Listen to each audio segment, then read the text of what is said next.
Berlin, early February 1945. The cold and desolate Wilhelmplatz is nothing but a jumble of burned-out buildings. Everywhere one looks, there are crumbling walls of buildings with gaping holes in the windows and piles of garbage. From the old imperial chancellery, a neo-Baroque palace that once symbolized the proud era of Kaiser Wilhelm, only a dilapidated facade remains. Only the building of the new imperial chancellery with a small balcony, from which Adolf Hitler used to greet enthusiastic crowds of German subjects, remained intact. Huge and menacing, built in the high-flown style of Nazi architecture, this structure stretched along Vossstrasse from Wilhelmplatz to Hermann-Göring-Strasse. The outside of the building was guarded by the Führer's guards, tall, tightly bunched lads, the likes of which had not been seen on the streets of German cities for a long time. A few weeks before, Hitler had taken refuge in a labyrinth of underground shelters beneath the chancellery and the adjoining garden. Heavy steel doors blocked all passageways during air raids. Hitler held daily meetings in the chancellery, where, in the presence of representatives of all three branches of the armed forces, discussed in detail the situation at the fronts and made decisions on the practical military actions of the land forces, air and naval forces. 2 weeks after my appointment as Senior Assistant Chief of Staff of the Army General Staff Heinz Guderian, I had to accompany him for the first time to the Imperial Chancellery for a meeting with Adolf Hitler, Commander-in-Chief of the German Armed Forces. I was to be formally introduced to the Führer, so that if necessary I could replace Major Bernd von Freytag-Loringhofen, who was to be appointed Guderian's adjutant. The huge Mercedes of the Chief of the General Staff stopped in front of the giant colonnade of the new Imperial Chancellery, on the right side near the entrance reserved for representatives of the Wehrmacht. The other entrance, on the left side, was reserved only for members of the Nazi Party, a rather eloquent distinction. General Guderian, appointed Chief of the General Staff after the famous events of July 20, 1944, was followed through the heavy oak doors past saluting sentries by Major Freytag-Loringhofen. Then, in the past 3 weeks, Russian troops have come close to the Oder, 70 kilometers from the gates of Berlin, forced the river with a move and seized several bridgeheads on the west bank. The German High Command had no reserves to plug the gaps formed in the defense. The fate of the German capital seemed to be sealed. There was a faint hope that perhaps the Soviet troops under the command of Marshal Georgy Zhukov would suddenly, for whatever reason, abandon further advance on Berlin. The spacious, high-ceilinged lobby gave a gloomy impression, which was aggravated by the scanty lighting. There were no paintings and tapestries on the walls, no carpets on the floor.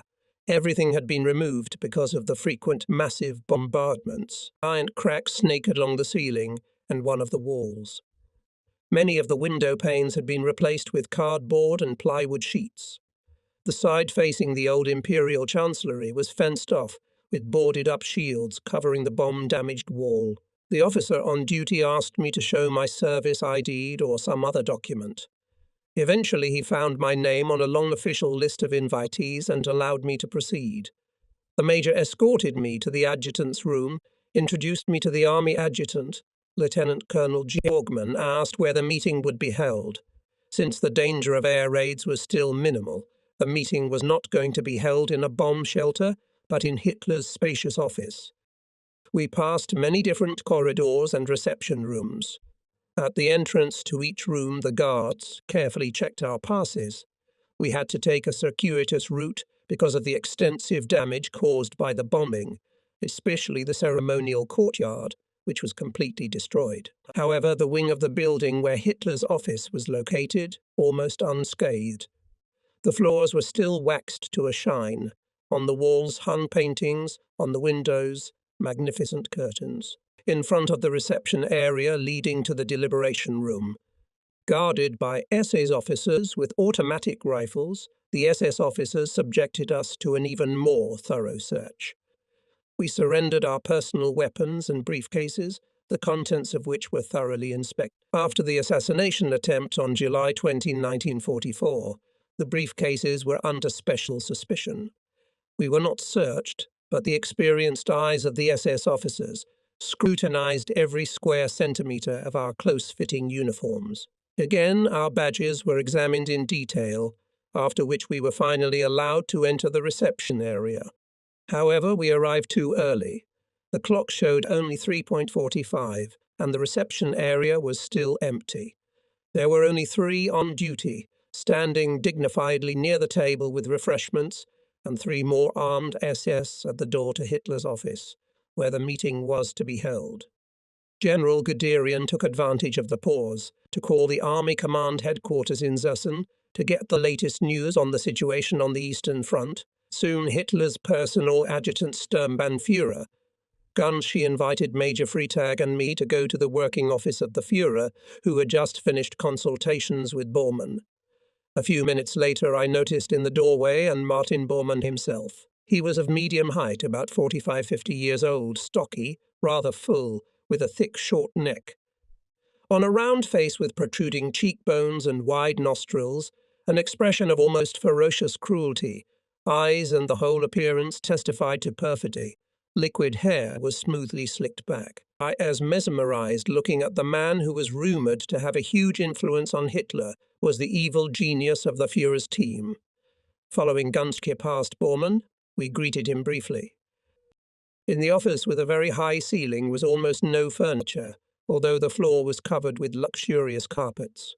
Hitler's enormous desk stood out, with small chairs with hard seats on the opposite side of the room, 4 narrow and high windows that reached the ceiling, and a glass door overlooked the garden of the Chancery. On the windows, heavy grey curtains. An upholstered armchair at the elaborate marble card table was placed so that Hitler could sit overlooking the garden. On this table are only a telephone, an electric call button, 2 weighty paperweights, and a few coloured pencils. In addition, I noticed a round table and deep leather armchairs arranged on the right and left sides of the room along the walls. Major Freitag and I began to lay out the staff maps on the table in a predetermined order. At the top, concerning the state of affairs in Hungary; at the bottom, reflecting the state of the Kurland group. Gunsch was standing next to us, closely watching our manipulations, which took only a couple of minutes. Exactly at 16:00 we returned to the reception room, where almost all the participants of the meeting had already gathered, standing or sitting in small groups. They were drinking coffee or schnapps and eating sandwiches with a serious look. Soon I was beckoned by General Guderian and introduced to the Chief of the Supreme Command of the Wehrmacht Rock. Field Marshal Wilhelm Keitel, Chief of the General Staff of the Army Alfred Jodl, Grand Admiral Karl Donitz and Reichsleiter Bormann. Looking around, I noticed their adjutants kept together nearby in a single group, and in the far corner of the reception room, Reichsleiter SS Heinrich Himmler talking with SS Gruppenführer and Lieutenant General of the SS Troops Hermann Fegelein, his permanent representative in Hitler's headquarters. Fegelein's arrogant demeanour was due to the fact that his wife, Greta Braun, was the sister of Eva Braun, Hitler's longtime girlfriend, with whom he had wedded shortly before Germany's surrender. Fegelein held himself as if he were already a brother-in-law to the Führer himself. A little aside, Ernst Kaltenbrunner, the fearsome and formidable chief of the General Directorate of Imperial Security, was scrutinizing a document.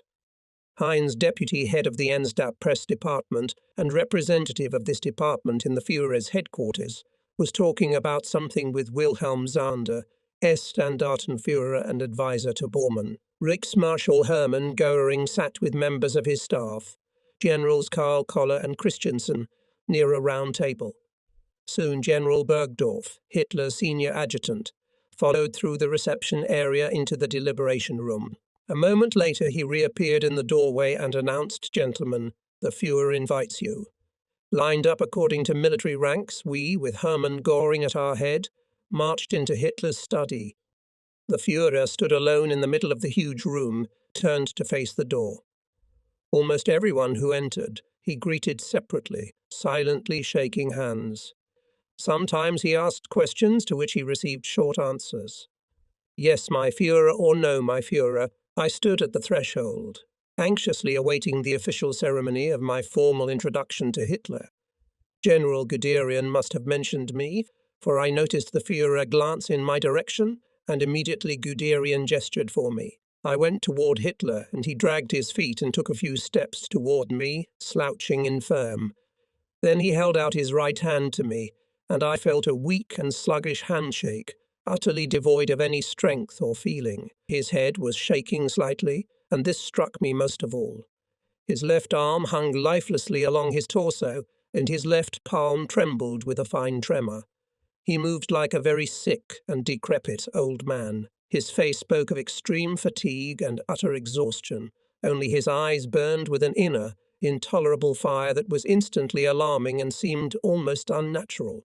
His gaze was penetrating. It was not at all the cheerful and energetic Hitler, as the German people imagined him to be, and as he continued to be portrayed by the Reich Minister of Propaganda, Paul Joseph Goebbels. But now he turned and, accompanied by Bormann, shuffling his feet, slowly made his way to the table and sat down in a chair in front of a stack of cards, which we had recently carefully laid out. The meeting was to begin with a review of the military situation in the southeast, southwest, west, and north. These battle areas were under the jurisdiction of the Chief of the Wehrmacht High Command, Kettel, who, however, preferred to let the Chief of Staff of the Army, Alfred Jodl, speak. The younger officers called Keitel Imperial Garage, and they meant a pile not the peculiarities of the character of Field Marshal and the extreme limitations of his official powers. Perhaps this nickname most accurately described the range of his operational and strategic responsibilities. He was really in charge of only the issues of providing the Third Reich with fuel and lubricants. On all other areas of military leadership, Keitel had no influence and only for the sake of maintaining the appearance of unanimity in decision-making obediently signed his signature under Hitler's orders. Reported Jodl quiet, calm voice. The Führer could not tolerate loud speech, and Jodl tried his best not to irritate him and not to piss him off. My Führer, said Jodl, Army Group D in the southeast lost 4 tanks. In this area, we were able to successfully accomplish our objectives. South of Drava, our formations managed to break away from the enemy. On both sides of the Sarajevo Broad Road, our 104th Infantry Division continues to advance. In the border zone between Serbia and Croatia, on the Drina River, our 22nd Infantry Division is advancing. Large guerrilla units have appeared in Slovenia.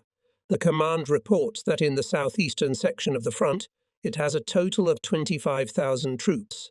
The 22nd Infantry Division is to be replaced by the 104th Division. Chetniki will lead an offensive on Tuzla, which will help our formations in the area on the border with Serbia.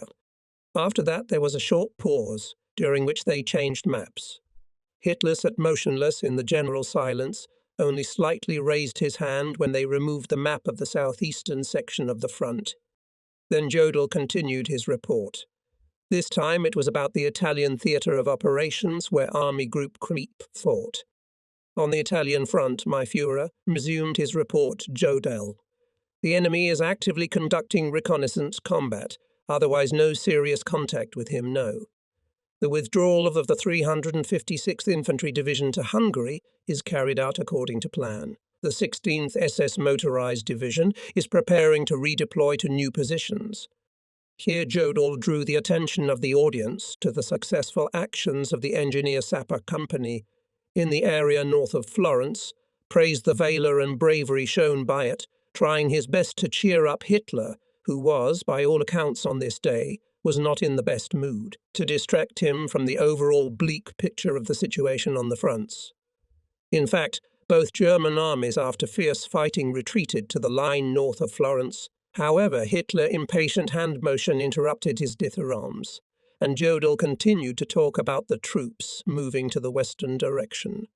The Führer still sat hunched over the table, not taking his eyes off the staff map, the upper part of his torso, as if exhausted, piled on his hands. My Führer, said Jodl, in the west, our troops are firmly holding bridgeheads in the lower reaches of the Moselle, repulsing persistent attacks of the 1st Canadian Army.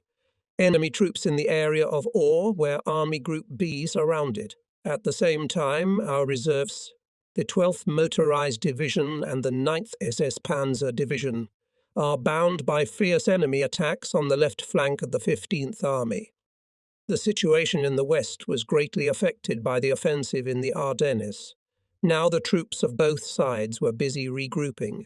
Except for this partial success, no signs of a possible German victory in this war, with all desire to detect no signs of possible victory in this war. And so Jodl again focused on the only localized achievement, praising the bravery and ingenuity of some obscure non-commissioned officer who had captured several enemy soldiers during a reconnaissance operation north of Hollerith. However, Hitler interrupted Jodl's narrative, suggesting that he finished describing the situation in the western direction. In the location of Army Group that is in the band of the 19th Army, the enemy continues to attack. In the Colmar area, our troops launched a number of successful counterattacks. The withdrawal of the 25th Motorized Division was safely completed. On the southern front, there is still a lull, except for some small skirmishes. The supply of our troops holding fortifications on the Atlantic coast organized quite satisfactorily. From La Rochelle to the Gironde Delta, it has been possible to transfer manpower and material, which should strengthen the naval blockade. Bordeaux. Regrouping in Norway, which followed the withdrawal of the 199th Infantry Division, goes according to plan. Inclement weather in the northern Baltic Sea is preventing the evacuation of our troops from Oslo. Only minor sabotage has been reported from Denmark. Gathered together 16 marching battalions to be evacuated. In Denmark will undergo the necessary combat training as infantrymen 20,000 sailors, transferred to the disposal of Land Forces Commander of the Navy. Jodl finished. Throughout the report, Keitel did not utter a word. Only Goering occasionally allowed himself amateurish remarks concerning the conduct of the war on land. In the ensuing discussion from time to time participated and Bormann. Apparently Hitler was satisfied with Jodl's report. Slightly raised in his chair, he, addressing Keitel's adjutant Lieutenant Colonel von Jon, said jokingly, "Dear John, see to it that these two gentlemen in air raids in time to be in bomb shelters." The Führer clearly sympathized with both commanders, who always knew how to adapt to his mood and never, and in anything he did not oppose. The behavior of Keitel and Jodl as if once again confirmed the position of Hitler as commander-in-chief, and this is what he demanded of his closest associates. The next speaker was General Guderian, who outlined the situation in the eastern direction. He began by describing the general situation. Concentration of large formations in areas south of Stull-Wissenberg and north of the Danube Bend indicates that the Russian offensive is preparing. The situation of the encircled garrison of Budapest is deteriorating by the hour. Fuel, ammunition and food are delivered by air, but in quantities far from covering the needs. Fighting is going on around the castle. Soviet troops have advanced a kilometre through the outer rim of the defence. As for Army Group Centre, its compounds are withdrawn to pre-prepared lines in connection with the threat of a breakthrough of its defences by the enemy. To contain it, we undertook a local counter-offensive. Captured by the Russians, bridgehead near Ratibuge continues to expand. Army Group Command replaced here the 20th Panzer Division. Some success has been achieved in fighting on enemy bridgeheads on both sides of Opole. On the other hand, the Soviet troops managed to expand their bridgehead at Olava. The situation with the bridgehead at Steno has worsened, and there are battles in the city itself. Near Kulm, 27 enemy tanks were hit. The corps of General Dietrich von Zolken fought its way to the Oder and is preparing to force it. In the area of action of Army Group Vistula, our units east of Glogo broke away from the enemy. The city of Poznan, surrounded by the enemy, is subjected to continuous attacks. In the city, more than 2,000 wounded German soldiers. The situation with food and logistics worse than critical. To the northeast of Frankfurt on Oder, there are fierce fighting near Bischofsee and Sonneberg. In the area of Kustrin, the advance of the advanced Soviet units is halted. Near Silenzig, northwest of Kustrin, the Russians managed to capture a bridgehead on the west bank of the Oder. The defence line at the line of Tischtegel is broken in several places. Schwiebus and Schneidermel are surrounded by Russians. There is fierce fighting in the vicinity of Kinnitz, Newdam and Frienwalde. Thorn Garrison has successfully conducted sorties in the northeastern direction and pushed the enemy. There is also fighting around the castle of Merian. Near Elbing, a corridor to the west has been opened. In East Prussia, the Russians captured Heilsberg and Friedland. Our counterattacks were not successful. Fierce fighting southwest of Königsberg. Here the Russians blocked the Bay Frischeshafen. North of Königsberg, the Russians are advancing. Their attack on Zemland was repulsed. On the Kurland front, only minor skirmishes. The supply of the grouping of everything necessary is quite provided.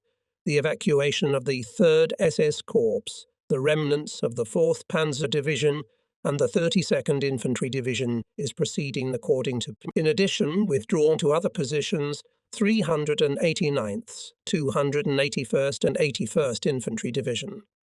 In the report Guderian, a little wordy and businesslike, not at all absent ingratiating notes present in the speech of Jodl.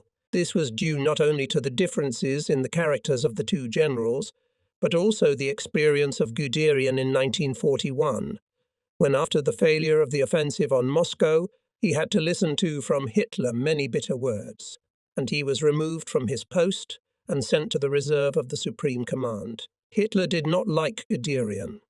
The Führer was irritated by the independent behavior of the general, and he made him a scapegoat responsible for the failure of the winter campaign near Moscow, although the idea of an early breakthrough to the capital of the Soviet Union belonged to Hitler himself. However, after the assassination attempt on July 20, 1944, the list of generals reliable from Hitler's point of view was significantly reduced. Retiring from the post of Chief of the General Staff of the Army Kurt Zeitzler, he intended to replace him with Walter Buhl, but the state of health of the latter did not allow it. In the end, the choice fell on Guderian, considered a great expert in the use of tanks in combat operations.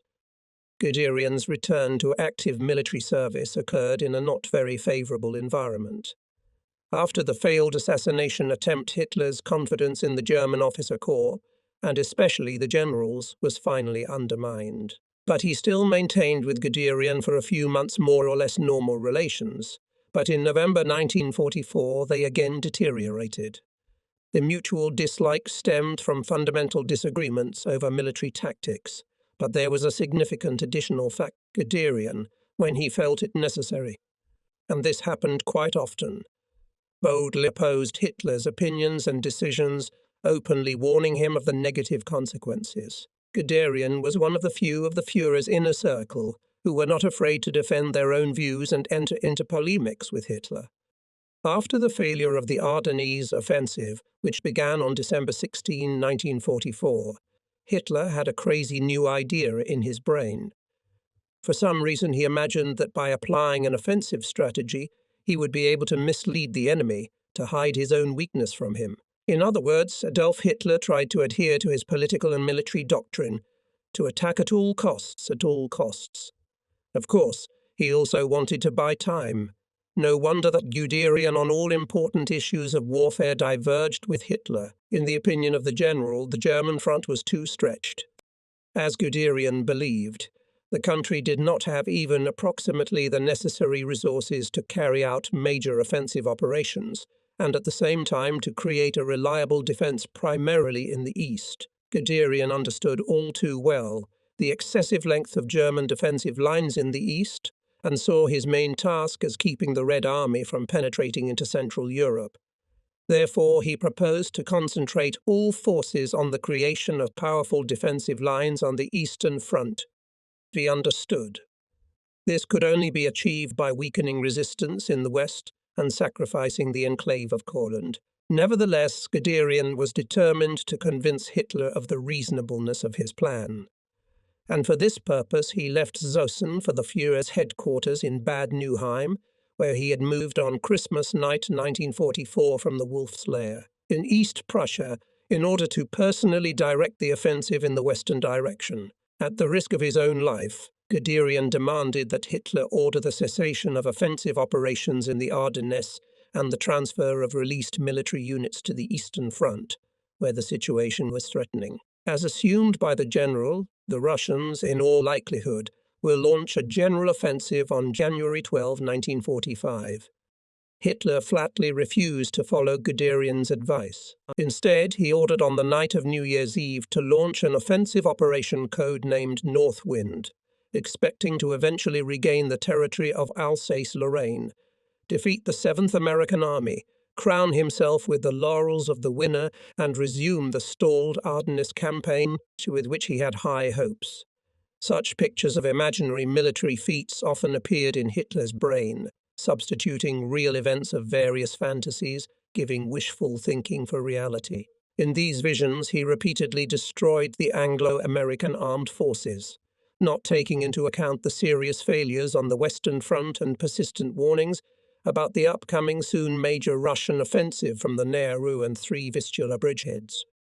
But Guderian did not want to give up his plans so easily, and on December 31, 1944, he again went to the Eagle's Nest to once again ask Hitler to allocate additional troops, ammunition and equipment for the Eastern Front, using a detailed report compiled by the Intelligence Department of General Reinhard Geulee on the number and movement of Russian infantry and armoured formations.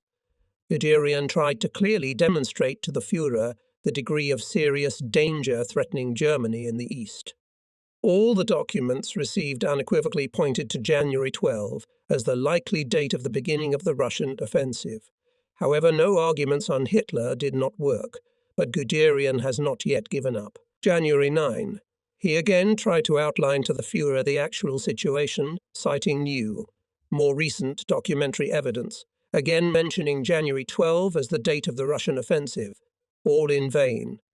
Hitler remained deaf to any arguments, calling reports gaily idiotic and clumsy disinformation.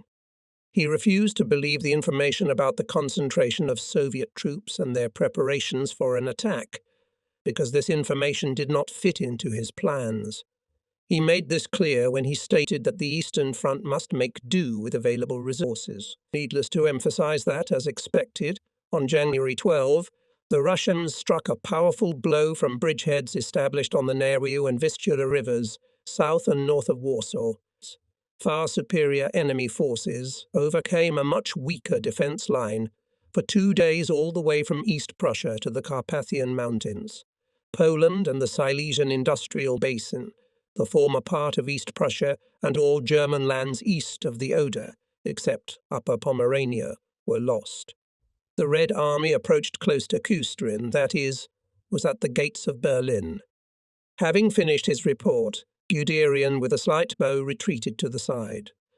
During a brief pause, I removed the cards from the table.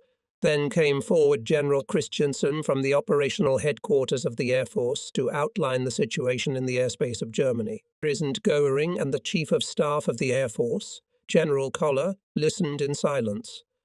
"My Führer," began Christiansen, "carried out 38 airplane sorties in support of our units fighting in the area of Monschau. Shot down 10 Mosquitoes, headed to bomb Berlin. About 900 British 4-engine bombers made a massive daytime raid on Ludwigshafen. 54 enemy 4-engine planes bombed Vienna. Another 150 airplanes attacked." While General Christiansen reported, Guderian approached Grand Admiral Dönitz, and together they secluded at the very end of the room. Watching them, I recalled an unpleasant incident that had happened to me in this room, the safe conclusion of which I am entirely indebted to the intervention of the Grand Admiral. And it happened at the beginning of the same month, when I had just been appointed senior assistant to the Chief of the General Staff and had not yet quite mastered my new position. Then von Freytag-Loringhofen was delayed in Zussen, and I had to accompany General Guderian alone to another meeting in the Imperial Chancellery, in Hitler's office. Before it began, I was left alone in the room and began under the watchful eye of Hitler's personal adjutant, S. Gunsche, to lay out on the table the maps needed to illustrate Guderian's statements. In accordance with the established order, he always started with Hungary and ended with Courland. It so happened that I had inadvertently put the Courland map on top and the Hungarian map last. Someone unfamiliar with the conditions in the country at that time may consider it a minor blunder, not worthy of attention, but in fact in those days such an oversight was equal to the gravest crime. The moment came when General Bergdorf invited the participants of the meeting, gathered in the reception room, to go to Hitler's vast office.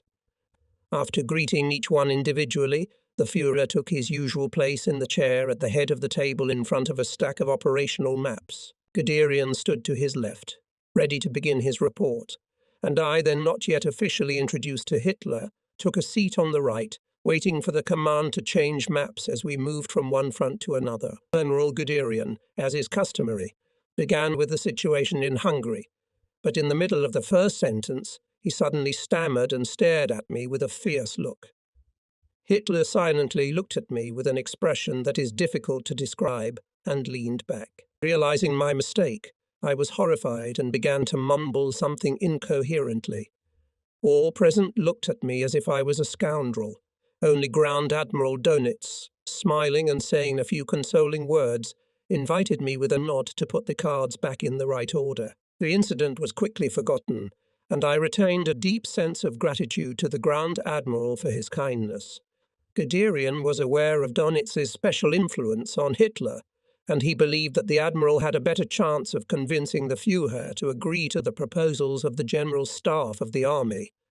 Guderian wanted at all costs to transfer to Germany isolated in Courland's 16th and 18th Armies and use these 23 divisions to strengthen the eastern sector of the defence of Berlin. A breakthrough into East Prussia, which Guderian had insisted on in the last months of 1944, was now out of the question.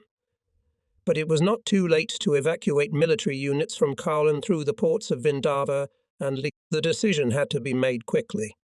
With each passing day, the chances of a successful evacuation were visibly diminishing. Guderian tried to prove to Dönitz the urgent need to strengthen the defences on the Oder as soon as possible. All previous attempts by Guderian in this direction, Hitler parried his favourite argument regarding the threat of Sweden's entry into the war. And although the German embassy denied the existence of such intentions in the Swedish government, Hitler consistently argued that only the presence of German divisions in Courland kept Sweden from joining the Allies. In addition, according to the Führer, which was shared by Dönitz, with the loss of Courland is a real danger to the training base of submariners in the Danzig area. Meanwhile, General Christensen continued to report. Engaged 6 airplanes to supply our military units surrounded in Budapest. In Silesia, our troops destroyed 20 enemy tanks and 600 vehicles. The 1st Fighter Regiment was especially successful.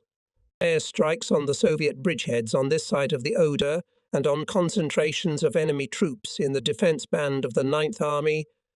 The general scrupulously listed individual cases of bombardment by enemy aircraft during the fierce clashes on all fronts, efforts to provide logistical support for the encircled German troops.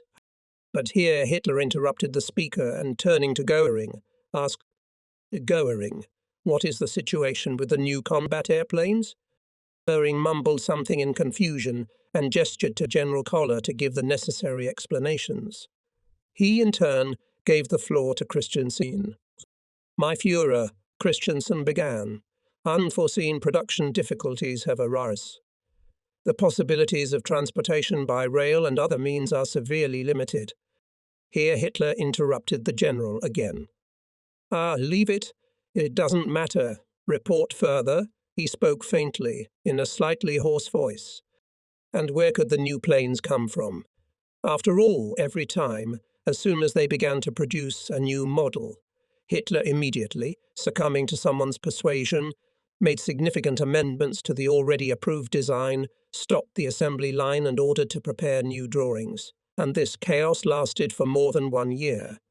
As a result, the German aviation industry was unable to establish mass production of really high-speed jet aircraft Me-262, equipped with powerful firepower, which in all parameters superior to similar aircraft of the Allies. As early as 1943, Hitler banned their production, as he considered them a defensive weapon. At the same time, he ordered to increase the production of bombers and intensify bombing attacks on England. By then, several German cities had already been reduced to rubble.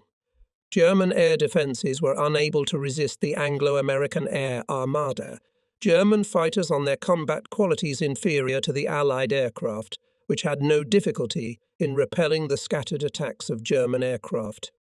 When General Christensen had finished, it was the turn of Admiral Wagner, Chief of Naval Operations, to outline the state of affairs of naval operations. Grand Admiral Dönitz at this moment stood at the opposite end of the table with maps from Hitler. Next to him, Admiral von Puttkamer, since 1934, the naval adjutant of the Führer. Wagner's report mainly concerned the maritime transportation of manpower and equipment between Norwegian, Danish, and German ports. He also mentioned the fire support by artillery cruisers Prince Eugene, Lutzow, and Scheer, German troops engaged in fierce battles on the coast of East Prussia, the transportation by sea of German military units, food and ammunition between Kurland and ports in the western Baltic Sea, and long spread about the courage of sailors carrying out the evacuation of civilians from East Prussia and Danzig on the straits not yet occupied by the enemy. At the end of Wagner's report, almost every one of those present, who had the right to do so by virtue of their position or rank, took part in the subsequent discussion, irrespective of their special knowledge and experience. This ended the official part of the meeting, but Grand Admiral Dönitz again addressed Hitler. "My Führer, I must inform you on the question of the evacuation of the Kurland grouping. The High Command of the Army has developed a plan for its transportation to Germany. It provides for the total use of all available ships and active support from the Air Force. Both Vindava and Libava have quite adequate loading capabilities. In all, the operation will affect 500,000 people. I estimate that it will take no more than 4 weeks to transport the troops and important equipment. Some heavy weapons will have to be left in place." Dönitz, with all the passion of what he was capable of, defended Guderian's plan. To change the Admiral's previous opinion was prompted by the undeniable fact that the Russians have already come close to Danzig and Gdynia. Slowly rising, Hitler, dragging his feet and clasping his hands behind his back, walked around the room a few times, then, turning sharply, angrily answered Dönitz, "I think I've already said that the evacuation of the Kurland group is out of the question. I cannot abandon heavy equipment, and in addition, I must keep Sweden in mind. Then, already calmer, Adi. One division can be transferred to Germany. Guderian, present me tomorrow the appropriate plan. I thank you, gentlemen. Bormann, stay, please." After saluting and taking the documents they had brought with them, everyone except Bormann left the room. As soon as they closed the massive doors of the deliberation room, in the reception area immediately became very lively. Goering and his assistant immediately left the room, followed by Himmler, Kaltenbrunner and Fiegelin. Adjutants took up the phones. The rest of us sat at tables to eat and exchange views. A duty officer approached Keitel and offered him a cigar. The satisfied field marshal, smiling, carefully selected one and solemnly smoked. The other cigar disappeared into his right breast pocket. Dönitz was enjoying a glass of schnapps, chatting with his staff officer. We remained in the reception area for about half an hour, after which we made our way back through endless corridors and rooms past a multitude of sentries with countless checks, and finally found ourselves outdoors again. The clock showed almost 8:30 in the evening when a car pulled up to take us back to Zossen. It was a clear, starry night, and we were driving through darkened Berlin with our headlights out. Solid ruins slid past, huge piles of broken bricks, street after street, without the slightest sign of life, without a single ray of light. The reality looked bleak and eerie, like a ghost world, the dilapidated buildings stretching the remains of their walls toward the night sky. It was hard to believe that once there had been a thriving big city, with brightly lit streets and elaborately decorated windows, with crowds of smartly dressed people. At one point we almost ran into a hastily erected barricade around an unexploded bomb, but soon Berlin was left behind, and we began to feel not the cinders of the fires, but the wonderful smell of the pine forest. After half an hour of driving, The car turned left and passed a large gate. We had arrived at the Central Command post located in Zossen, 30 kilometers south of Berlin. The headquarters consisted of two complexes of buildings erected in the Brandenburg Forest.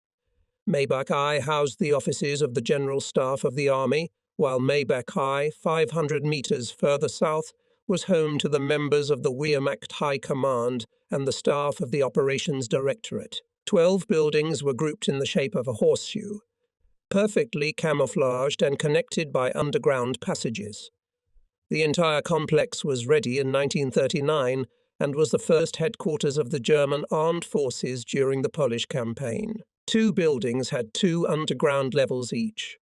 An underground passage also led to the so-called Service 500, the largest telecommunications center in Germany, which was 20 meters deep. All military and the most important civilian telephone lines connecting the High Command and the Berlin administration with all corners of the Third Reich and all occupied European territories converged here. The center was tentatively named Zeppelin.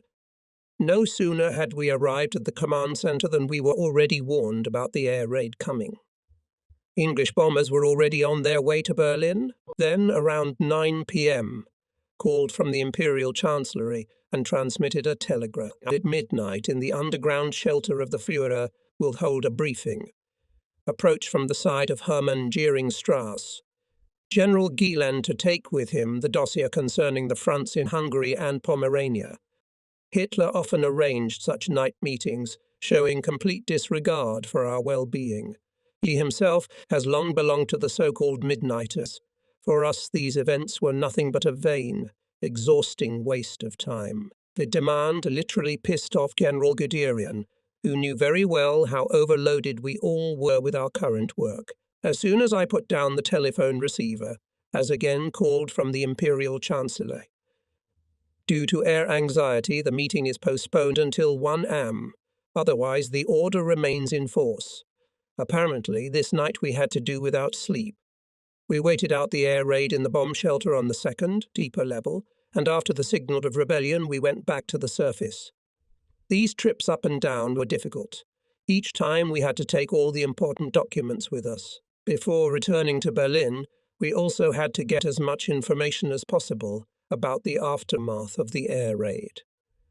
Which parts of the city had suffered the greatest destruction, where there were serious fires. It was necessary to know this in order to safely bypass the temporary barriers and not to be late for the meeting at the Imperial Chancellery.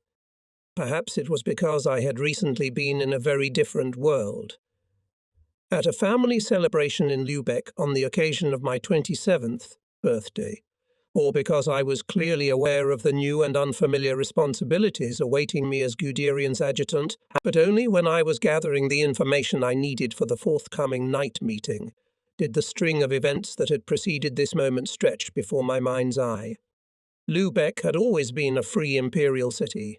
It lost its independence only in 1937, when it became part of Prussia under Nazi rule. Lübeck, the former center of the Hanseatic trade union of northern German cities, is located in the lower reaches of the River Trave, which flows into the Bay of Lübeck. Old churches, pointed-roofed townhouses, shopping malls and ancient fortress walls are reminders of Lübeck's former glory. Here I was born in 1918 into a fairly well-to-do family and grew up in the prosperity and relative security usually associated with middle-class people. From an early age I was interested in music, good books, rowing and horseback riding. This sense of inner harmony with the world around me suddenly disappeared when Hitler became Chancellor of Germany in 1933, and the so-called National Socialist German Workers' Party NDOIs seized power.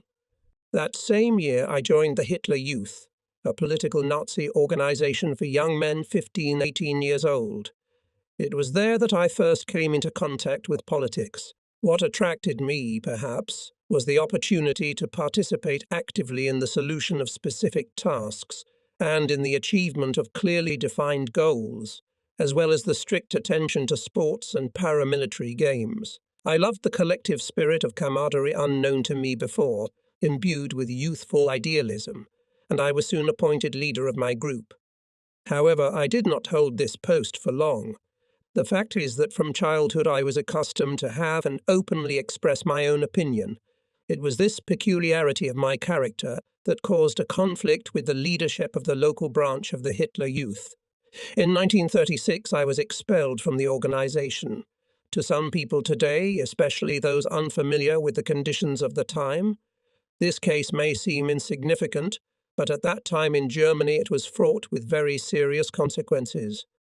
To some extent, I learned by experience what a dictatorial regime means, and the ways in which an authoritarian system can influence the individual citizen. I had difficulties at school and trouble with the police, and finally had to come to terms with the Army's strange refusal to enlist me.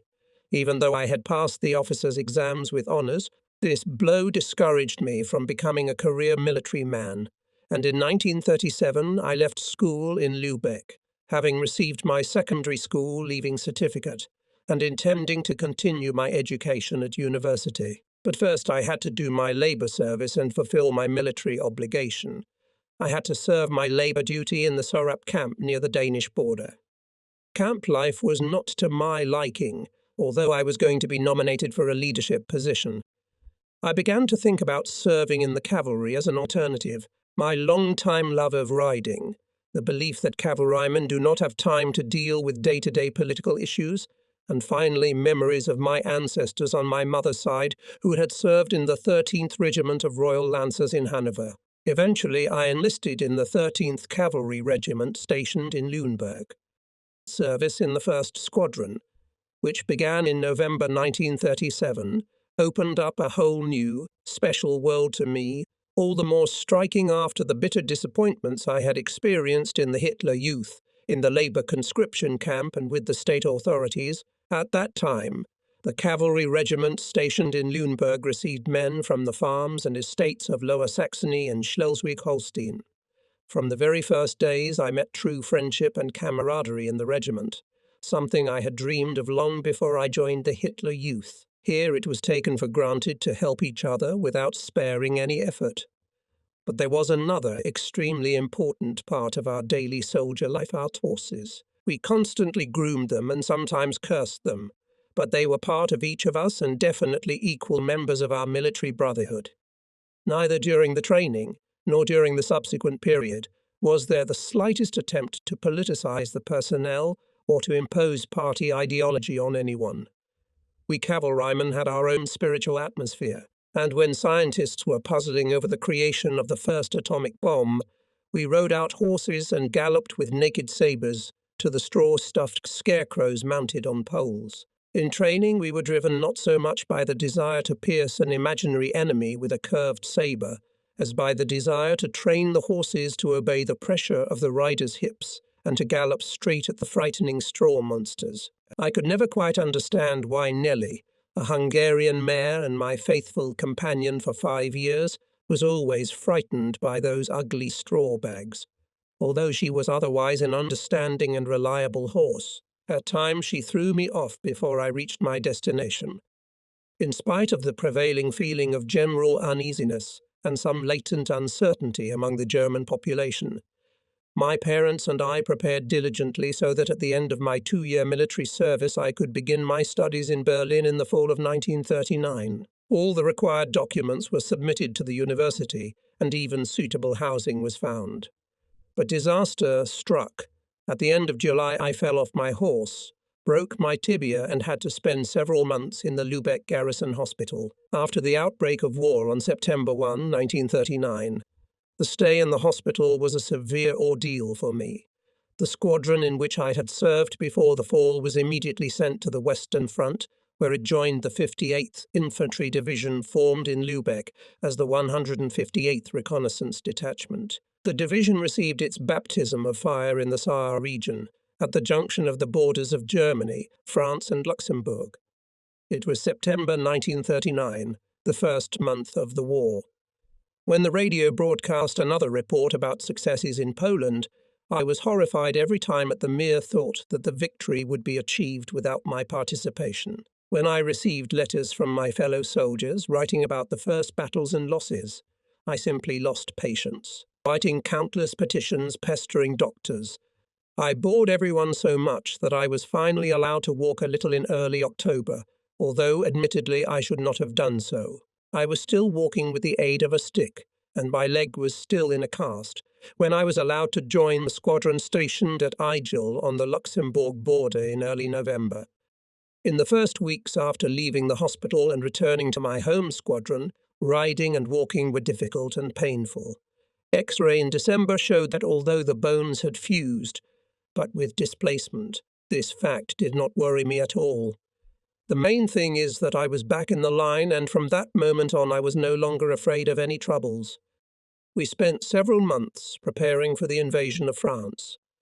During this period I was promoted to the rank of warrant officer, and I celebrated my first military Christmas with my comrades in arms.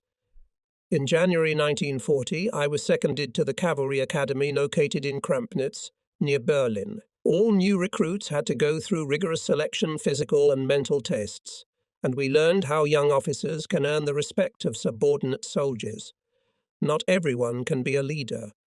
Leadership skills cannot be acquired through constant exercise. The ability to lead people is an innate quality. You either have it or you don't, and there is nothing you can do about it.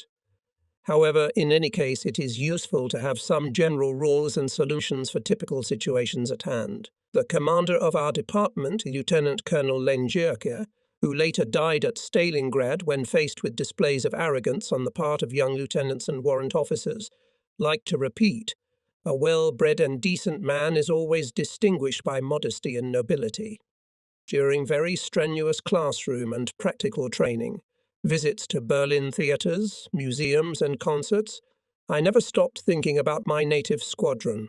When the training was over and the results were announced, I was one of the few who had not been promoted to lieutenant. In the final report, read and commented on by my officer instructor, whom I hated, it was written, "Warrant Officer Gerhard Bolt is characterized by arrogance and intemperance in behavior. He should first prove himself at the front. There's no hiding it. I was very angry and disappointed at the time. But, looking back, we must agree that this episode went in my favour. On May 10, 1940, German troops entered France. The 16th Army participated in the invasion, and my 58th Reconnaissance Detachment was part of it. After an unsuccessful final in the Cavalry Academy and a short stay in the reserve unit in Lüneburg, I was seconded to my native squadron, with which I took part in the fighting of the first days of the war. The route of the 16th Army lay through the territory of Luxembourg, the foothills of the Belgian Ardennes, and further towards the French Maginot Line at Charleville, Mézières, Sedan, Montmedy. I joined my squadron in southern Belgium as it prepared to cross the French border. This happened on May 14, the fourth day of the war. I felt as if I had returned home after a long journey, so great was my joy at seeing old friends and my horse. The month of May 1940 was dry and warm. The asphalt pavement of the main highways was literally ripped off by passing German motorized units. We, cavalrymen, were advancing on country roads, and in some places on ordinary kind a strip of our offensive was extremely successful. The communique of the German command on May 18, 1940 reported the capture of St. Canton and Rethel, and on May 20, the fall of Arras, Amiens and Abbeville. In the actions of the 16th Army, in particular, it was said, German troops captured a vast territory south of Sedan. It was assumed that at this point the 16th Army would stop to provide protection, for the flank of the German troops penetrated far to the west. In the books devoted to the history of World War II, indicates that the fighting on the outskirts of the Maginot Line lasted from May 15 to June 6, 1940. So we took up the defence on a large bend of the river Meuse among the hills of the north bank, between Mouzon and Wall. Opposite, at a distance of a few hundred metres, French trenches, from where from time to time there was mortar and artillery fire from barrels mainly of large calibre, reminding us that we are not on ordinary manoeuvres. Otherwise, even our night reconnaissance sorties into no man's land could not convince me that we were really at war. But already in the first days of June, this idyll came to an abrupt end. German troops launched a general offensive in a southerly direction between Montmedy and Abbeville on June 5, before the 58th Division was tasked to attack the enemy forces, defending in a vast forest area southeast of Sudan, and consisted mainly of colonial units formed in North Africa, supported by French artillery. Fighting Africans excellent, especially on the northern edge of the forest, and 2 regiments of the 58th Division, advancing in the 1st Echelon, suffered heavy losses. The German command had not counted on such stubborn resistance at this stage of the war. The attacks finally collapsed, and the 2 regiments that were in the front lines had to be withdrawn to the rear. Our squadron was among the military units sent to replace them. So far in my life I had never had a more intense experience than that of those days at the unfortunate woodland. Our horses, bicycles and vehicles had been left in the stockade, a few kilometres from the front line, and I had the opportunity to try my hand as an ordinary infantryman. The cries of the wounded lying in the neutral strip got on my nerves. To pick them up and the dead, we had to wait until dark. The air was saturated with the sickly sweet odour of decomposing corpses and fresh blood. In those weeks, in the face of near death and paralysing fear, I had once and for all rid myself of my own deep-seated fear. I do not know why, but again and again I forced myself under the hurricane fire of the French forts to rescue the wounded, to carry out various dangerous assignments of commanders, triumph over my own weaknesses. Overcoming them helped me in many ways to withstand the sometimes exorbitant hardships of the protracted war. As a result of the successful advance of German divisions and armies across the front, the French were forced on the night of June 11-12 to leave the woodlands 25 km south of Sedan. We immediately joined the troops advancing on Verdun and already on horseback. Our squadron moved night and day in marching order, column, and often served as a head sentinel, far ahead of the vanguard of infantry, forgetting about dust and thirst, happy that under us again creaks saddle. After a short skirmish on June 14, Verdun surrendered the next day, along with all the fortifications, to the troops of the German 16th Army, and we proceeded further southeast in the general direction of the city of Toul. Our first squadron received orders from the division command to bypass the town and attack it from the east. We had to leave at 2 a.m. on June 18, and until then we settled down for a welcome rest in an abandoned village, which happened to be on our route. The night was warm. Only a few days separated us from the summer solstice. When we got on the horses, the first signs of the dawn were already visible. With understandable inner excitement, we waited for the signal to move out, but the commander first ordered us to get the champagne due to us in the field kitchen. There was no time to drink it, so we tied the empty bottles to the saddlebags. I remember all the details of that trek to the smallest detail, as if it had all happened only yesterday. We approached Toul, the object of our attack, unnoticed by the French, at first at a pace, then at a trot. We turned down a broad avenue lined with 100-year-old trees. A galloping, panting advance scout reported a barrier erected in front. Together with them, I went on reconnaissance to personally assess the situation. About 200-300 meters around the corner, the French piled the road with century-old trees, making it impassable for vehicles. Suddenly a shot rang out, followed by another. The front squadron moved to a light gallop, followed by the whole squadron. The signal for attack was given, and we took out sabres, rushed to the city, jumping over fallen tree trunks. All actions were as clear as at the Lüneburg exercise. No one paid any attention to the occasional rifle fire, but suddenly something began to explode under the hoofs of our horses, and there was a moment's confusion. At that moment it could not have occurred to us that the explosions were champagne bottles that had fallen on the road during the race. When we reached the first houses, the rifle fire of the French increased markedly. At first they were scattered shots fired by the half-dressed French, who had been taken by surprise and had not expected a cavalry attack with sabres at full gallop, accompanied by exploding champagne bottles. At last they succeeded in bringing their ranks into order, and the rifle fire increased markedly. We dismounted from our horses and continued the advance on foot with rifles and automatic rifles in our hands. With a group of my soldiers, I rushed to the bridge over the Moselle and made my way into the city quarters. During the street fighting, I was wounded in the chest. The bullet went through just above the heart. That was the end of the French campaign for me. For this battle, I was awarded the Iron Cross Second Class, and, in addition, I was awarded the Badge of the Wounded in Action. After treatment in a military hospital and a period of subsequent convalescence, I returned in the early fall to my squadron, which at that time was in Flanders preparing for an invasion of the British Isles. Our reconnaissance detachment was stationed in the villages of Neerpel and Overpel near the Dutch border, and we spent the last months of 1940 here. Our relations with the local population were as good as could be expected, considering the circumstances. That same month, much to my dismay, I was transferred from my home unit to a motorized heavy squadron, and at the same time I was promoted to the rank of lieutenant. My duties, of course, greatly expanded. They now included not only training of subordinates, but also solving the issues of equipment and transportation. These additional duties, which at first seemed to me too burdensome, I later fulfilled with great pleasure.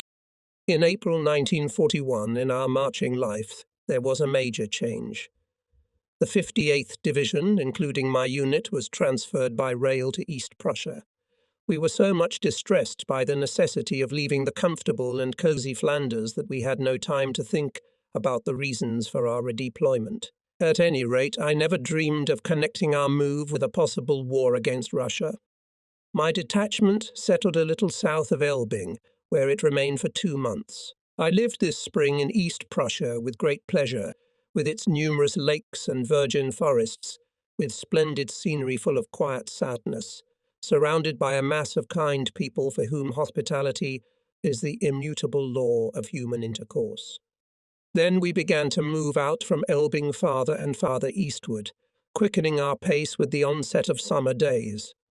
The speed became especially noticeable after June 15. Eventually we settled near the town of Heidekrug, near the German-Russian border, and waited for further orders. It was June 21, 1941. In the afternoon, the reconnaissance detachment lined up in 2 rows facing east. Major Zitlov, a great commander, patient and responsive, came in front of the soldiers and sullenly read to us Adolf Hitler's order to the troops deployed in the east to begin hostilities against the Soviet Union. The attack was to begin the coming night.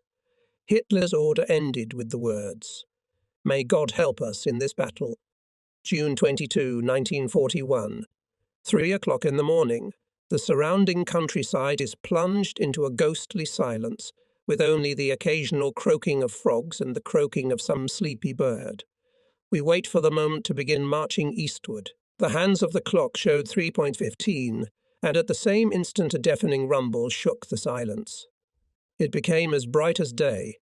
As far as the eye could see, German artillery was already firing hurricane fire on Soviet territory. On the offensive, we passed Lithuania and Latvia. At Riga, we forced the Daugava, and 3 weeks later we were already marching through the blazing city of Ploskow on the southern shore of Lake Peipus. In the Baltic states, our engineering service constantly had to prove what it could do. The only thing it was unable to cope with was the heat and the pesky dust. Here we were first of all struck by the excitement and joy with which we were greeted by the local population and by the first clear evidence of the merciless cruelty which has become the hallmark of this war with Russia.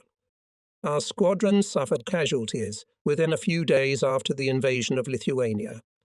Among them was our squadron doctor, who was ambushed by some scattered group of Red Army soldiers, of whom there were many roaming the forests at that time. It should be recognized that the reluctance to surrender was largely due to the notorious order on commissars, which ordered to shoot on the spot all captured Soviet commissars and sympathizers of Bolshevism. However, most Wehrmacht units, including the 58th Division, ignored the order. 8 kilometers north of Ploskow, the division, together with a reconnaissance detachment, set up an open-air camp, guarding against possible attacks by individual enemy groups. The war began to turn into a tangible, harsh reality for us. On July 16, we stormed the stubbornly defended small town of Dodov. On July 18, I received an order to blow up a large bridge of strategic importance across the Narva River, which was the road from Lake Peipus to the Baltic Sea. Returning to the detachment on July 19 after completing the task, I found it prepared to attack the enemy defences in the strip of our offensive, the so-called Stalin Line. During the attack, I was seriously wounded. Before being sent to the dressing station, I was awarded the Iron Cross Second Class, the first member of the 58th Division to be awarded during the Eastern Campaign. After 2 months in the infirmary and a short family vacation, I returned to my squadron, which had participated in the siege of Leningrad and held positions first on the Palkovo Heights and then near the town of Uritsk, a Leningrad suburb, and along the road near the Gulf of Finland. The staff officers of our unit were stationed in Strelna, a small town between Leningrad and Peterhof, together with the division's engineer service, which was in reserve. On the night of October 7, west of Leningrad, the Russians launched an attack west of Leningrad with infantry and armoured units that included 52-ton T-34 tanks. In this battle, my small unit showed what it was worth. As soon as the first heavy tank rumbled along the coastal highway towards Oranienbaum, our soldiers had already placed anti-tank mines on the road, on which the second and third tanks exploded. Under the cover of darkness, we managed to climb on the next 2 tanks and destroy the crews in hand-to-hand combat. Before dawn, we managed to capture 2 more tanks. The remaining 30 Russian armoured vehicles that had broken through were destroyed by the fire of heavy anti-aircraft artillery. The battle continued for almost 3 days with varying success, and in moments of despair I sought solace by playing melodies familiar to me, from my childhood on a piano found in one of the schools. And once again I had the opportunity to see what sincere joy comes from successfully overcoming one's own fear. In this battle with the tanks, I was the only one wounded. Shell fragments hit me in the chest and right thigh, but I remained on my feet and could walk, overcoming the pain. Nevertheless, I was considered temporarily unfit for active military service and was transferred to the reserve. At the same time, I was informed that I had been awarded the Knight's Iron Cross, taking advantage of the respite. I loaded the division car with tobacco and cigarettes and drove to Estonia, where I exchanged tobacco and gasoline for butter, fish, vodka, and salmon caviar. A punishable act, but deserving of leniency, given our daily hardships.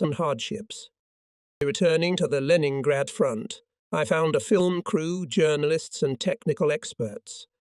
It turned out that our successful repulsion of a tank attack by the Russians had caused a bit of a sensation. On the cover page of the official army magazine appeared my photo with the inscription, "The Little King of Leningrad." I must admit that this nickname alluded not only to my frontline exploits. My joy over the sudden glory that suddenly descended on me was somewhat overshadowed by the news that the Knight's Iron Cross was awarded not to me at all, but to the commander of our unit, Colonel Kripe. Meanwhile, the real Russian winter came. German positions near the Gulf of Finland and on the Palkovo Heights fettered by a brutal frost. I had not yet fully recovered from the last wounds, and therefore gladly followed the order of the Chief of the Supreme Command of the German Armed Forces to continue my studies, and went home. For 4 whole months the war ceased to exist for me. I entered the Faculty of International Relations at the University of Berlin, expecting to join the Ministry of Foreign Affairs after the end of the war. Apart from occasional friction with members of the student Nazi corporation, in which I did not participate, and with some SS men with whom I often disagreed, this pause was a pleasant event for me. In February and March 1942, I began to receive letters again from my friends on the Leningrad front.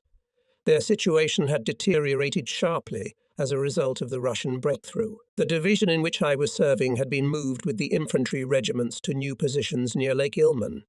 A reconnaissance detachment was to follow them, although nothing was said about it, but reading between the lines I realized that everyone was waiting for my early return. After finishing the semester and refusing the short-term leave, I hurried to the front at the end of March 1942. north of Lake Ilmen, between Novgorod and Chudov, where the front ran along the Volkhov River. If you do not count the railroad bed and the only little to no normal road, the whole area was a swamp, with dense forests and quagmires. It was in this wilderness that the reconnaissance squadron settled. During the following months we fought fierce battles here, but it was even more difficult to fight against the local climate. In April, when the thaw came, it seemed as if meltwater from all over Russia had flowed here. Tents, firearms, communication lines. Everything had to be reloaded onto rafts. For weeks in the swampy forests, the water stayed at a level of more than a metre, and our trenches were half flooded.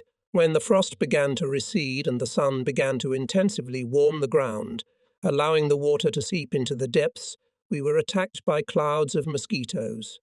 Lice also appeared in large numbers. The so-called Volkhov fever, known for its 5-day attacks, did not escape me. Years later it continued to remind me of my stay in this health-destroying region. On top of that, our dressing station was located 16 kilometers from the front line. In short, my worst memories of the last war are associated with this ruinous place. The battle that unfolded north of Lake Ilmen against the Second Russian Shock Army, under the command of General Vlasov, ended in the first days of June. From the personnel of 16 encircled divisions and brigades, only about 30,000 people were captured, died of hunger or wounds or drowned in impassable swamps. The sun mercilessly scorched the corpses scattered everywhere. Clouds of insects hung over them. In June, our division was taken to the rear for rest. We too had suffered heavy losses and needed replenishment. We arrived at the front near Leningrad at the so-called Oranienbaum bridgehead. Here I was appointed commander of a company of Russian volunteers. Fortunately, I was in this position for only 2 months. It cannot be said that I was particularly happy, having in my command such a motley company, consisting of egregious dreamers and dubious personalities. At the same time, the conveniences of organized long-term positions, the opportunity to have fun, good and varied food helps sometimes forget that we are on the front line. But already at the beginning of December the idyll was broken. In late November 1942, south of Lake Ilmen, the Russians launched a broad offensive by the 11th, 34th, 53rd and 1st Shock Armies under the overall command of Marshal Timoshenko. It was aimed at a 50-kilometer corridor near Demyansk, which was defended by Army Group North. On the first day at our new positions at the southern end of the corridor, 10 kilometers south of the village of Safrankovo, we found ourselves drawn into continuous defensive fighting. Whenever the Russians managed to cut into our orders or our neighbors on the left, I raised my men in a counterattack, using also in doing so the tank we had, stolen by us from a German military unit, which was changed back on the Leningrad front. Christmas Eve 1942 I spent together with my senior non-commissioned officer, with difficulty wading through snowdrifts of metre thickness in the hope to receive mail for the last 2 days, and to please my soldiers with news from home. After Christmas our unit was moved from the southern to the northern section of the aforementioned corridor, where the Russians managed to punch a hole in our defences. During the counterattack I was lightly wounded, but remained in the line. During a second counterattack the next day I was seriously wounded by a shell fragment, and at nightfall I was carried on a stretcher to a field hospital. My condition was considered hopeless, but fortunately I had friends with good connections at the top. They arranged for me to be transported by plane to East Prussia, and then by train in a first-class car to the Hindenburg Military Hospital, located in Bergenburg, Germany. Hindenburg Military Hospital, located in Berlin-Zehlendorf. Thanks to the medical skill of the famous Surgeon Wienke and the first-class care in the hospital, which had the most modern equipment, my right leg was saved from amputation. However, it was many weeks before I fully recovered from the most difficult hip operation, and my stay in the hospital coincided with 2 happy events. On my birthday, January 24, I was promoted to the rank of senior lieutenant, and I met Renate Sommerfeld, a nurse who was practicing in the hospital. On March 1, I was back on my feet and walking again. and soon we were engaged to be married. The wedding ceremony took place just before my return to the active army. In early May 1943, I was awarded the Knight's Iron Cross for my participation in the defence of the Demian Corridor. Our obligatory 2 weeks honeymoon, which we spent in June in Worthersea, ended prematurely with the receipt of the telegram about my new assignment. By that time, with the active support of my wife and her Prussian family, I was almost completely back to normal, although not yet fit for active frontline service. I spent the remaining 6 months of 1943 in France, where I commanded a heavy cavalry squadron, part of the 389th Infantry Division, stationed near Saint-Lô in Normandy. In the first days of April 1944, I was assigned to the 1st Cavalry Division of the Hungarian Royal Army, where I was to lead a group of German liaison officers. When I arrived in Kalush, near the town of Strige, I learned that my group with vehicles, interpreters, and all the necessary equipment was still in St. Pölten, Austria, and most likely would reach the new headquarters of the group on May 4 or 5. Moreover, as I learned, the cavalry division with which my group was to operate was still in formation in eastern Hungary. My German superiors, not knowing what to do with me for the time being, decided to send me to Hungary to see to the formation of the cavalry division on the spot. For me, this decision turned out to be extremely favourable. With the flight from Galician Strige to Budapest began in my life, a period that lasted only 2 months and now seems to me a wonderful dream. Behind me was the grey drowning in mud whilst flying over the Carpathians. We saw snow everywhere on the mountain slopes. But when we landed in Budapest, we were surprised to find that we were in the real spring, which made this true gem among the most beautiful European cities even more attractive. I stayed in the capital of Hungary for several days, consulting with the German military attaché, and lived all this time in the famous Hotel Gellert, listed as an honoured guest. Here my Knight's Iron Cross also played a certain positive role. After the deprivations and hardships of recent years, the days and nights spent in Budapest, almost unaffected by the war, seemed somehow strange, unreal.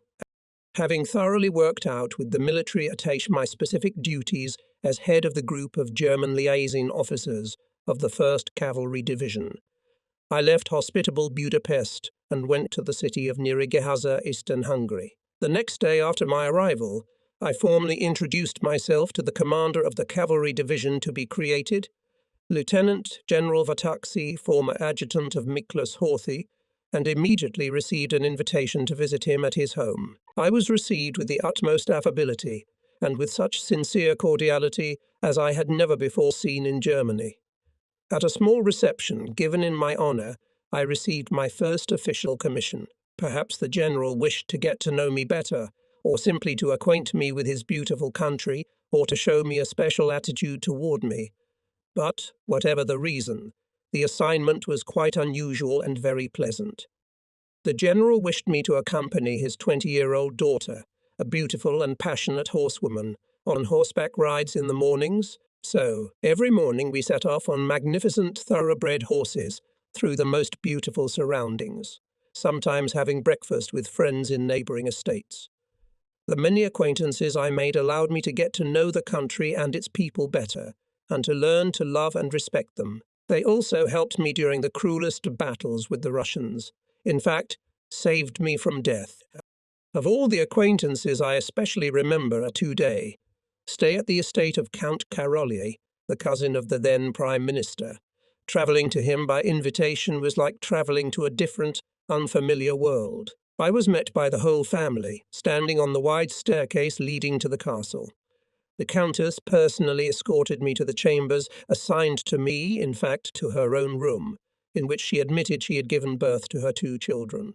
A huge bouquet of scarlet roses had been placed on the piano especially for me. The windows of the room and its wide balcony looked out into a shady park, where peacocks and pheasants were strolling about, white and black swans were swimming in the pond, and magnificent horses were trotting around in a corral. During the time I was a guest of the Count, I had an opportunity to examine his extensive collection of copper engravings, to take a carriage ride to the nearest village, and, of course, to enjoy the delicacies of his excellent cuisine. When the division was being sent to Russia about a fortnight later, the Count's servant handed me a letter from the Countess, in which was enclosed a scarlet rose, dried between the pages of a book, from the bouquet that had stood on the piano the day I arrived at the castle. The flower was supposed to serve as a talisman for me, and in some measure it seems indeed to have protected me from all sorts of misfortunes. On the eve of my departure from Hungary, in the evening, the Count gave a reception for the officers of the division headquarters at the Sozdo, a suburban restaurant. To gypsy songs and music we ate, drank and danced. The Count's daughter and her friends taught me to dance the Sardash. But the general atmosphere was still somewhat marred by the consciousness of our imminent separation. That evening I sat for a long time with my new friend Count Sipsizi, a reserve captain whose estate was in southern Hungary. He sang Hungarian folk songs to me, and we talked a lot about life, marriage and beautiful women. On June 15, 1944, I arrived with the last detachment to the division's staging area in the Pripyat marshes, 80 kilometers southeast of Baranovichi. Here the division joined the Second Army of Army Group Center. On June 22, the Russians launched a general offensive in this area, during which the 4th and 9th German armies were almost completely destroyed. On July 3, the division, together with the 4th Cavalry Brigade, took up the defence at the northern end of the Pripyat marshes. Already at the very beginning, the division suffered heavy losses in manpower and equipment, and the battle did not subside for a minute. In the first weeks of fighting, I tried my best to somehow help my Hungarian acquaintances, who for the first time got into the thick of the war, to get used to the new situation. Finally, by the end of July, the front had somewhat stabilized, and it became possible to take the division to the rear for rest and reforming. 3 weeks later, I was summoned by telegram to Hirschberg, Silesia, to the General Staff Courses. Field Marshal Walter Model, commander of Army Group Center, did not want to let me go. "Why on earth would they require you to join their general staff?" he said. "I cannot do without you, your place in the Hungarian division. The war is already lost anyway." And after a little silence, he added, "You'd better after the war to be known as just a captain than a former employee of the General Staff." In the end, I did not go to the course. I did not have to rest long. On August 20, the 1st Cavalry Division went to the front, and already on August 25 took up the defence on the section east of Warsaw, the last German bridgehead on the eastern bank of the Vistula. In the last days of August, following Romania's withdrawal from the alliance with Germany and its declaration of war, the Hungarian government resigned. As a result, the southern front moved to the Romanian-Hungarian border. The Hungarians decided to transfer all their troops from the Russian front to Hungary and use them to defend the country. Following the order, units of the 1st Royal Cavalry Division left for home by rail on September 27. On October 9, I arrived at the divisional command post located in Kecskemét. The city was of strategic importance to the defense of Budapest.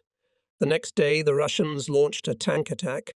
In the ensuing battle, both sides suffered heavy losses, and the city had to be temporarily abandoned. However, on the same day, we managed to recapture it again.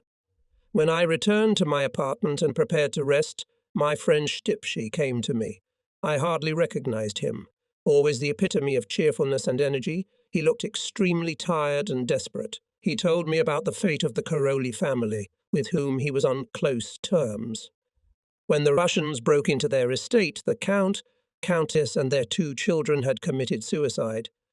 At this very time, when the war was already rolling on Hungarian soil, when the number of reports of Russian atrocities among the civilian population was increasing, and the hope of preserving the state sovereignty of Hungary was melting away every day, several Hungarian friends from among the junior officers of the 2nd and 4th Hussar regiments came to me at the headquarters of the liaison group on October 12 and 13, without the knowledge of the divisional command, who told us that, according to reliable sources close to government circles in Budapest, a change of government leadership and Hungary's withdrawal from the alliance with Germany, following the example of Romania, were imminent. Many Hungarian military units, including the neighbouring 23rd Hungarian Infantry Division, had already allegedly defected to the enemy. Together, we agreed that my friends would endeavour through their contacts to clarify the situation with the government, and also to find out for certain which Hungarian fighting units were prepared to continue fighting on the side of Germany. For my part, I promised to prepare a plan for the withdrawal of German and loyal Hungarian units from the area of fighting between the Danube and the Tisza. All these actions had to be carried out in the strictest secrecy, because the division command took a somewhat ambivalent position in this situation. I contacted Count von Nostitz, Chief of Staff of the Army Corps, which included the Hungarian Cavalry Division, outlined the political situation and asked him to organize a meeting with the Commander General Kirchner as soon as possible. Von Nostitz promised to help. On October 14, 16 officers of the division gathered at my apartment, according to information received from Budapest. On the coming Saturday at 2 p.m., the government intended to announce a break with Germany, after which most of the Hungarian army was to lay down arms. At that moment, only Hungarian troops occupied significant parts of the front. Therefore, such a development of events would mean a complete collapse of the defensive lines, encirclement and capture of the German troops fighting in Hungary. According to my plan, German and friendly Hungarian units withdrawn from the area between the Danube and Tisza form a bridgehead at the crossing of the Danube near the town of Dunafoldvar, and the main forces create a powerful defensive rampart on the west bank of the Danube. The Hungarian officers present unanimously, without any change, approved this plan. That evening, Count von Nostitz finally notified me of my forthcoming meeting with General Kirchner on the following day. I found the general in an extremely irritated state. After briefly describing to him and von Nostitz the extremely unstable political situation in the country, I informed him of the measures I had taken. General Kirchner, however, feared complications with the Hungarian government which might arise as a consequence of my initiatives. As General Kirchner stated, all the talk about the surrender of Hungary, in his opinion, is mere gossip, idle speculation, and he would get a severe beating from the political and military leadership of Germany if he were to take these rumours seriously and react to them. In conclusion, the general ordered me to stop all amateurishness in this matter. I was literally out of my senses from such a reception, and returning to my headquarters, all the way back I honoured General Kirchner on all crusts. After such a reprimand, I only redoubled my efforts in the former direction. In the evening, I assembled my officers of the liaison group, explained the situation, and outlined the nature of the emergency measures going into effect on Saturday at 1400 hours. In this way, each of my men knew exactly what he had to do and how to act. In view of a possible attack by a combined enemy force of Hungarians and Russians, the loyal troops were placed on high alert. That night I hardly slept a wink. Messengers were constantly arriving with messages about the situation in Budapest and in the location of the Hungarian Cavalry Division. According to the incoming information, the time of Hungary's withdrawal from the alliance with Germany was inexorably approaching. Chaos reigned in the army, and I had to be ready for anything. At 13:30 on Saturday, the telephone rang. At the other end of the wire was the division commander, Lieutenant General von Ibrani. He asked me to immediately welcome him to his headquarters, which was only 100 meters from my station, for an urgent conversation. Before leaving, I ordered the officers of my group, in case I did not return at 2:10 p.m., to attack the division headquarters at once, relieve me if possible, and not to hesitate to make their way towards Dunafoldvar. Having checked our watches once more, I hurried to the rendezvous, not knowing what awaited me. At the Hungarian headquarters, I was received by von Ibrani himself. In company with the staff officers, we drank a drink, talked a little about minor things, the hands of the clock inexorably approaching the fateful deadline. Whenever I looked at the clock, von Ibrani, as if amused, smiled. A few minutes before 14 o'clock, the general, smiling once again, spoke. "Hey, my dear captain, you should have invited me to participate on your side. Now hurry up and warn your crew by telephone before they attack us." Later the same day came the news that on the Carpathian front the First Hungarian Army had almost in its entirety switched to the enemy's side, exactly at 14.0. On October 20, Major Huck arrived at my liaison officer headquarters with orders to hand over the leadership of the group to him. At first I was very surprised by this unexpected change, but soon I learned that I was transferred to the headquarters of the Supreme Command of the Army. The area of fighting gradually moved further south. My military unit left Kecskemét, and I travelled to the front on my own to say goodbye to my Hungarian friends. Near the town of Kiskunhalas, I came across a detachment of Hungarian cavalrymen who, after an unsuccessful offensive, were deciding on further action. Among them was my friend Count Stipshy, whose estate was not far away. He stood a little apart, surrounded by some 20 volunteers. Opinions were clearly divided, most of them hesitating. But Stipshy, straightening up in the saddle, said something to his cavalryman, then, rising from his stirrups, turned to me and shouted, "As if safe journey home, fellow. Farewell and remember me." And they galloped off, all 20 of them, ducking into the manes of their horses after their commander. Only one returned the next night. The rest died under Russian machine gun fire. On October 24, 1944, I left wonderful Hungary never to return.